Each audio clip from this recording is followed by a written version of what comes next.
Hello everyone, welcome to Saudi Medical Licensing Examination.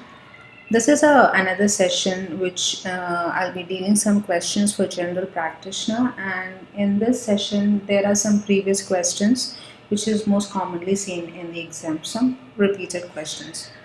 So let's go to the first one. Which of the following medication is safe in third stage kidney diseases? Options are metformin, warfarin, nitrofurantoin. And the answer is warfarin. Next question.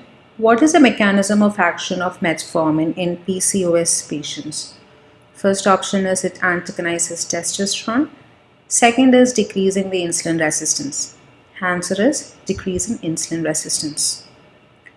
Next question. Patient came for dysphagia for liquids and also with complaints of chest. What is the highest diagnostic value? Means they meant which test has the highest diagnostic value. Barium swallowing, manometry and endoscopy. And the answer is manometry. Next, smoking increases the risk of MI by 2 times, 20 times, 200 times. The answer is 2 times. Patient on total parenteral nutrition complaining of weakness, what is the most likely cause? Hypokalemia, hyperkalemia, hyperglycemia. And the answer is hypokalemia. This slide actually explains the major complications which can be seen with parenteral nutrition. So the early complications which can be seen as mainly hyperglycemia, hypokalemia. These are the two main early complications which can be seen. Late complications is metabolic bone diseases and vitamin deficiencies.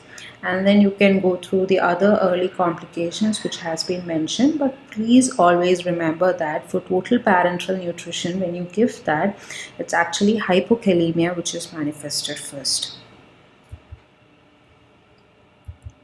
Next question.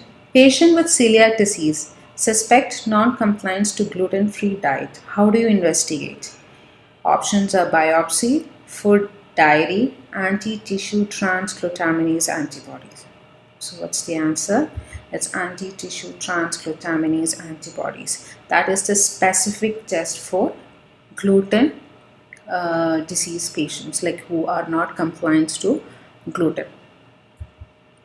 Patient with ascites, parasynthesis showed low SAAG. What is the cause?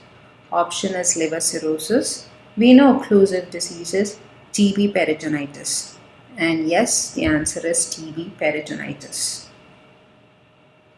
Next question. COPD patient develops sudden symptoms of spontaneous pneumothorax. X-ray done which showed 2 centimeters in size. What is the management? It's needle, chest tube and observation. And yes, the answer is chest tube. We are moving on to the next questions. Patient with endometriosis was treated with gentamicin and clindamycin, then developed watery diarrhea. Stool analysis showed bacterial toxins. What is the management? Options: metronidazole, ciprofloxacin and ceftriaxone. And the answer is metronidazole. This is a case you might be knowing. It is Clostridium difficile causing diarrhea. When you give antibiotics, you get an episode of diarrhea. And the main drug which is usually given is metronidazole and vancomycin. Vancomycin is also given for the same condition. Next question. COPD patients on salmeterol and albuterol still not controlled as he needs to use albuterol more often now, and he had multiple exacerbations in the last 6 months. When to give him for maintenance? A. Prednisolone, B. Thiotropium bromide. Answer is thiotropium bromide. 40-year-old guy received a blood transfusion post-operative. After a few minutes, he developed pain at the site of transfusion, fever, and chest tightness. What is the diagnosis? Hemolytic, febrile non-hemolytic, allergic. The answer is hemolytic. If the reactions comes within few minutes, it's always hemolytic.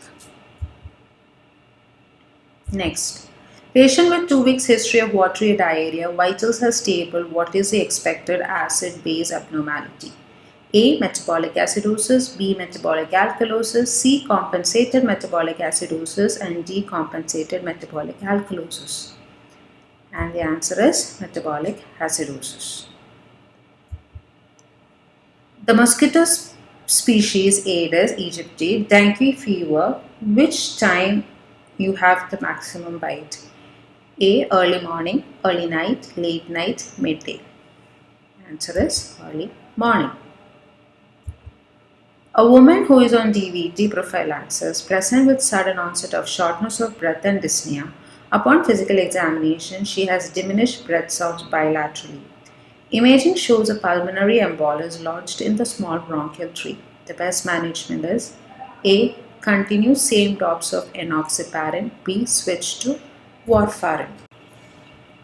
So the answer is continuing the same dose of enoxaparin. Patient on management of hyperprolactinemia, when to indicate brain MRI? A. Blurry vision. B. Doubled value of prolactin. C. Bilateral breast discharge. And the answer is doubled value of prolactin. So that is it. It's over. If anyone has any doubt regarding the questions, you can ask me. You can just type in the comment box, and if you need any specific topic, please do let me know. I can help you with it. So thank you for watching.